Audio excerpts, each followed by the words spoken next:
Formal group जसा असतो त्याचबरोबर इन्फॉर्मल ग्रुप देखील असतो.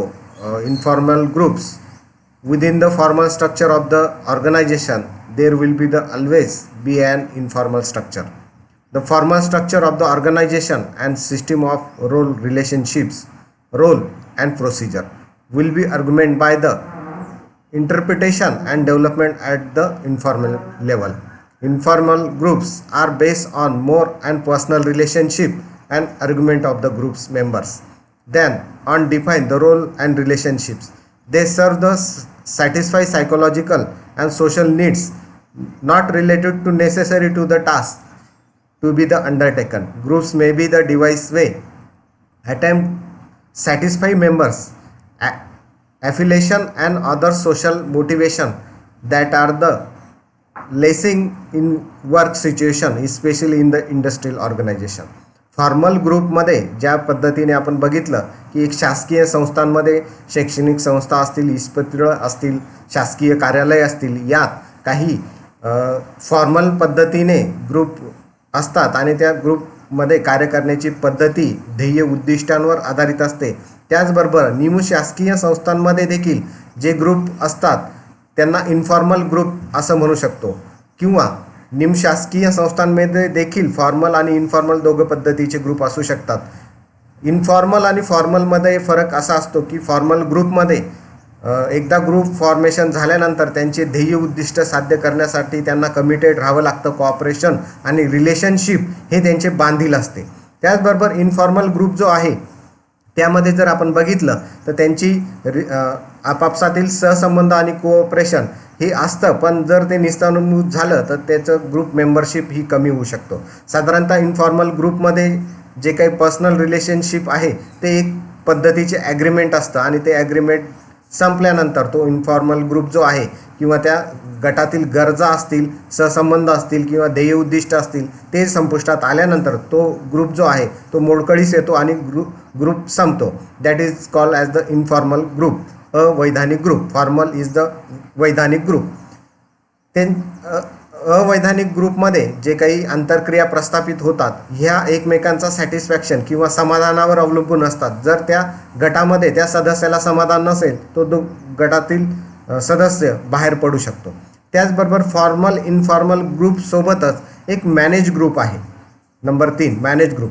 Manage group may be the form under the name manager even though they are not necessary work together with the great deal. The main thing they are in common list of the manager and perhaps the similar types of work. साधारणतः manage group जो हा असतो यात एक व्यक्ती manager म्हणून प्रमुख म्हणून कार्य करतो. इतर जे सदस्य असतील त्या सदस्यांचं काम जरी सारखं असतील तरी ते एकत्र येऊन काम करतील असं नाही. त्यांना वेगवेगळा टास्क दिला जातो, वेगवेगळ्या फील्डमध्ये जाऊन ते काम करू शकतात. That is the manage group. हा मॅनेज ग्रुप एक प्रमुख तो मॅनेज ग्रुप चालवत असतो. त्या प्रमुखाने सांगितलेल्या नियमानुसार, अटीनुसार, शर्तीनुसार किंवा दिलेल्या आदेशानुसार इतर गट सदस्य काम करत असतात. That is called the manage group. याला व्यवस्थापन गट असं देखील म्हणतो की ज्यात एक व्यवस्थापक असतो आणि त्याने दिलेल्या सूचनांवर इतर सदस्य काम करत असतात. काम जरी सारखे असेल तरी ते सदस्य एकत्र राहतील असं नाही. That is called the manage group, व्यवस्थापन ग्रुप. याबरोबरच प्रोसेस ग्रुप देखील असतो. Process group. The process group acts together to enact a process going through the relatively the fixed set of instructions. The classic environment is the manufactured product line where every the moment prescribed. They are either the title interaction within the process group else largely prescribed. For example, where one person handles something over the another. Process ग्रुपमध्ये दिलेल्या सूचनांनुसार एक व्यक्ती इतर सदस्यांना सूचना करत असतो आणि त्यांच्याकडून काम करून घेत असतो. ते काम करण्याची प्रणाली, ते काम करण्याचं जे काही वातावरण असतं आणि त्यातून जे काही आउटपुट बाहेर येतं त्याला प्रोसेस ग्रुप असं म्हणतात. साधारणतः प्रक्रिया गटामध्ये एक व्यक्ती त्या प्रक्रियेचा भाग म्हणून इतर व्यक्तींना काम सांगत असतो आणि इतर व्यक्ती देखील तर प्रक्रियेचा भाग म्हणूनच ते आपलं काम पूर्ण करत असतो आणि त्या कामाच्या पद्धतीतून काहीतरी आउटपुट प्रॉडक्शन बाहेर येत असतं आणि त्या प्रॉडक्शन बाहेर येण्याच्या प्रक्रियेमध्ये जे सदस्य असतात त्याला प्रोसेस ग्रुप असं देखील म्हणतात. त्याचबरोबर सेमी फॉर्मल ग्रुप साधारणतः समतुल्य अवैधानिक ग्रुपसारखा हा असतो.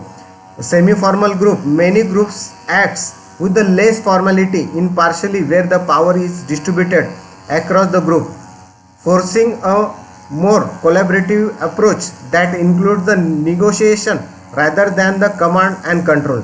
Families, communities and tribal groups often acts a semi-formal ways as the both have the normal leaders yet members can have the high degree of autonomy.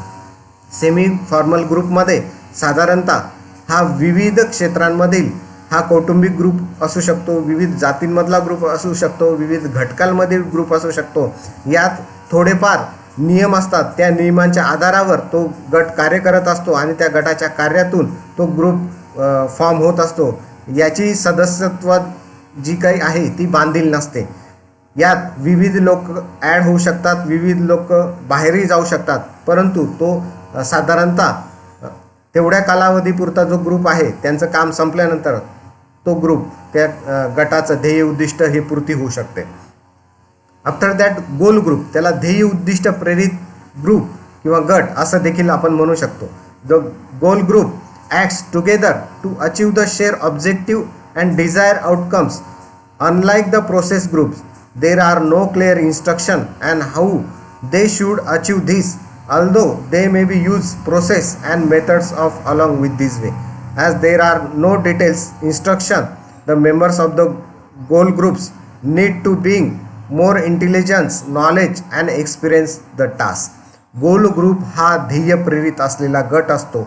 या गटाचा जो काही ध्येय असतो, जो काही उद्देश असतो, ते ध्येय निश्चित करणे एवढंच या ध्येय प्रेरित गटाचा किंवा गट सदस्यांचा एकत्र येण्याचा ध्येय असतो किंवा उद्देश असतो. यात प्रचंड बुद्धिवान लोक किंवा ज्ञानधारणा असलेले लोक किंवा प्रचंड अनुभव असलेले लोक काहीतरी ध्येय उद्दिष्ट साध्य करण्यासाठी एकत्र आलेला असतो आणि ते ध्येय उद्दिष्ट प्राप्त झाल्यानंतर हा गट विस्कळीत होऊ शकतो. That is called as the goal group. After that we can see the learning group. The learning groups outcome together increase their net knowledge. They may act collaboratively with discussion and exploration, or they may be the taught class with the teacher and syllabus. Learning group हा शैक्षणिक संस्थांमधला group किंवा शैक्षणिक गट असा आपण त्याला म्हणू शकतो. विविध संस्थांमध्ये शिक्षकांचा गट असू शकतो, विविध विद्यार्थ्यांचा गट असू शकतो. हा ज्ञानाची देवाणघेवाण करण्यासाठी आलेला जो गट असेल त्याला शैक्षणिक गट किंवा लर्निंग ग्रुप असं आपण म्हणू शकतो. त्याचा उद्देश केवळ ज्ञानाची देवाणघेवाण हा असतो किंवा शिक्षण घेणे, दिलेला सिलेबस किंवा अभ्यासक्रम पूर्ण करणे हाच असू शकतो. तर या ग्रुपला आपण शैक्षणिक ग्रुप असं देखील म्हणू शकतो.